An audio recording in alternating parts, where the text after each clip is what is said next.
Olpad police station વિસ્તારમાંથી પંજાબ રાજ્યથી ગુમ થયેલ ઈસમને પરિવાર સાથે સુખદ મિલન કરાવતી ઓલપાડ પોલીસ મેયર પોલીસ મહાનિર્દેશક શ્રી વાબાગ જામીર સાહેબ સુરત વિભાગ સુરત નાઓની રાહબરી હેઠળ પોલીસ અધિક્ષક શ્રી હિતેશ કુમાર જોઈસર સાહેબ નાઓના માર્ગદર્શન તેમજ વિભાગીય પોલીસ અધિકારી એએસપી શ્રી નિધિ ઠાકુર કામરેજ ડિવિઝન નાઓની સૂચના મુજબ બાળકો ગુમ થયેલ ઈસમો તથા સ્ત્રીને શોધી કાઢવા માટે જરૂરી માર્ગદર્શન આપેલ હોય જે અનુસંધાને in charge PI Shri CB Chauhan સાહેબ તથા પીએસઆઈ શ્રી એકે રાહુલજી સાહેબ નાઓના માર્ગદર્શન અને સૂચનાથી બીટ ઓપી વિસ્તારમાં સઘન પેટ્રોલિંગ રાખવા અંગે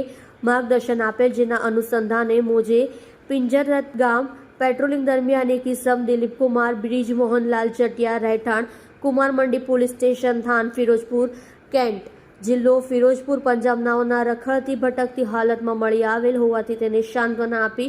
પૂછપરછ કરી તેના કુટુંબ પરિવાર વિશેષ માહિતી મેળવતા જે પિતા બ્રિજ મોહનલાલ મોતીરામ જટિયા ઉંમર વર્ષ 66 ધંધો રિટાયર્ડ રહેઠાણ કુંભાર મંડી સર્વે નંબર 246 ફિરોજપુર કેન્દ્ર નાઓનો સંપર્ક કરી તેમણે જણાવેલ કે ફિરોજપુર કેન્ટ પોલીસ સ્ટેશન ખાતે તારીખ 10/2/2024 રોજ ગુમ જાણવા જોગ નંબર 21/5/2024 દાખલ કરેલ છે અને તેમના પિતા તથા